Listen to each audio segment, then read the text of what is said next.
Okay, so this video covers the common detailing for the T-34 chassis. It's just a simple detailing to start with. And some of the parts covered are on the superstructure of the SU-85, but the installation process is exactly the same, so you can just use this for that as well. We're going to start out by making a few more of these parts that we made earlier out of fiber tape. So I did I warned you that you were going to need more of them, and now is when you're going to need more of them. So if possible, cut them nice and thin, because especially if you're doing the handholds, you're going to want to be out of the way of them on the one side, and that requires this be quite thin, because you're gluing this to the side of the beveling that you did earlier, and this bit of the handhold you're gluing it on the same plane, so on the same plane as these are, and the same length these are, but you're gluing them on the side of the bevel. And if they're a bit wide, they can interfere with this part of the handhold. You don't want that. So just, especially if you're doing that. If you're not doing that, you don't have to worry about it too much. Just cut them thin. These ones are a little bit wide. So you can also use the method of cut back to a rung. Cut the piece you're actually going to use, which just use this as a guide, but always end, like the piece of fiber tape now looks like a ladder, so I just call them ladder rungs. Always end on a rung, even if it's slightly out of position. It's not going to look right if you don't, so better to be a little bit short or a tiny bit long than to have it open-ended. And so if you do need to thin one out, you can also just use the blade to thin these sides a bit. It's not always that easy to do, but neither is using scissors, which is kind of why I advise you to cut them out as thin as possible in the first place. But this looks like it will work now. So using some 4-to-1 glue, we'll just glue that down in place. And you get one of these on each side. So you need two.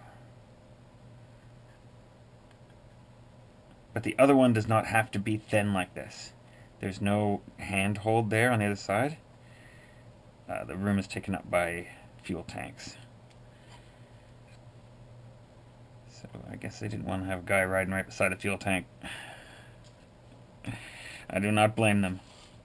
I wouldn't feel safe there either.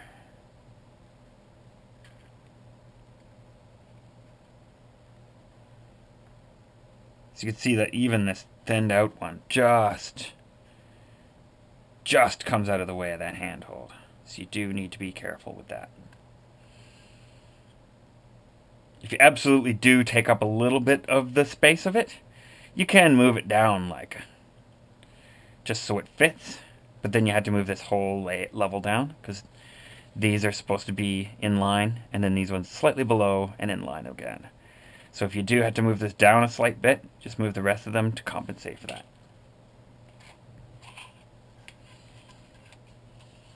Cut back to a rung.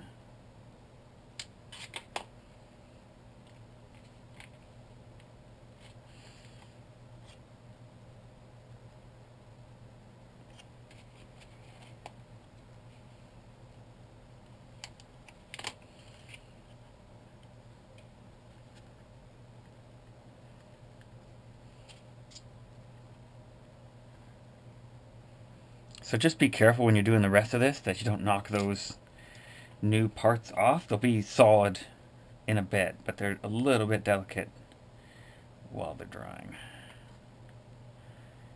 And we've still got lots to do here, so just be aware that they're freshly glued on there. Or you can let them dry before continuing. It's optional as well. If you're doing a bunch of vehicles, you could put these on all the vehicles and then go through and do all the rest. Just be aware. Okay, so let's continue here.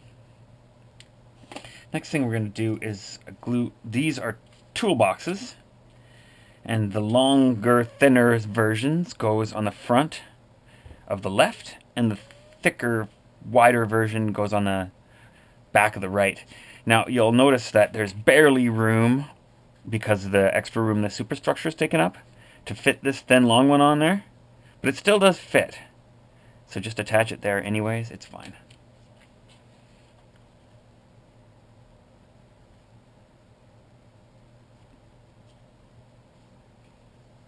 And you can glue these together and then glue them down, especially if you're a little bit off with your cutting them. Then you could glue them together and actually sand them down so they look like exactly one piece. But I usually just glue them on top of each other. It looks fine.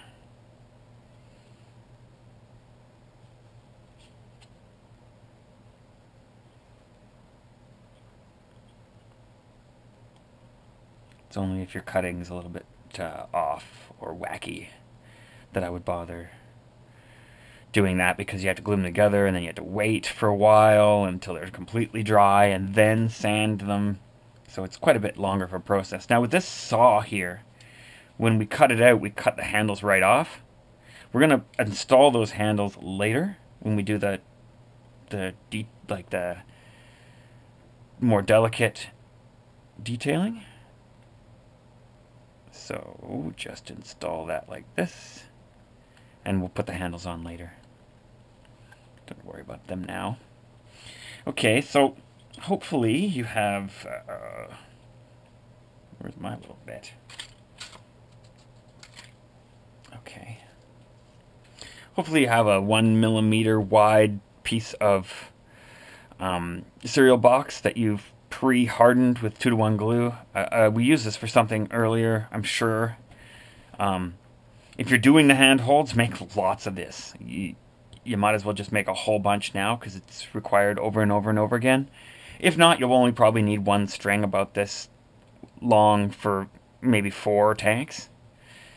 So you don't need nearly as much of it if you're not doing them. But you will need some right now for a couple of pieces. The first piece is this. Now you can measure. This is what we're making right here. You can measure it and cut it separately, but I usually just mark it right on the hull with the blade and then pull it off and finish the cut.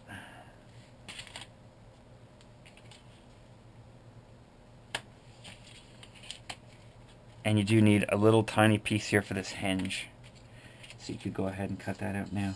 Like, I don't even usually measure that, I just cut a short piece that looks about the right size, and it works fine. So we can attach this 7mm hole punch disc to the back, and then slide that hinge in.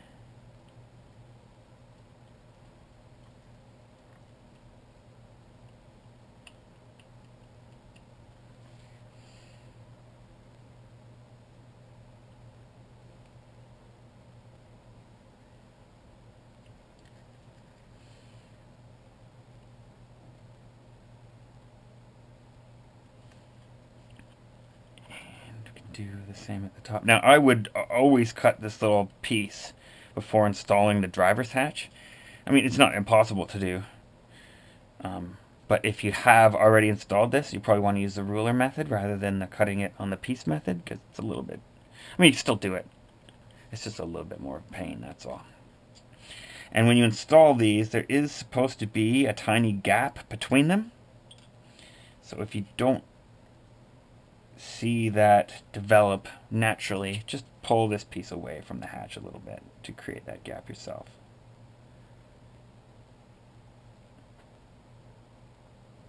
They're not supposed to be touching. And these toolboxes should be dry enough now to put the second layer on.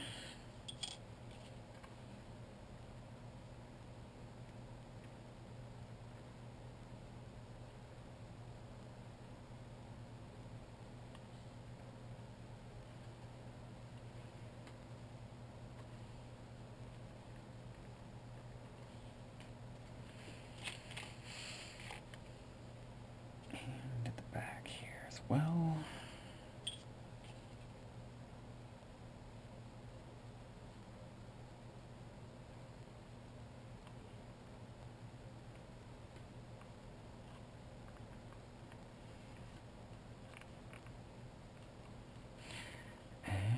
That will get you to the next step.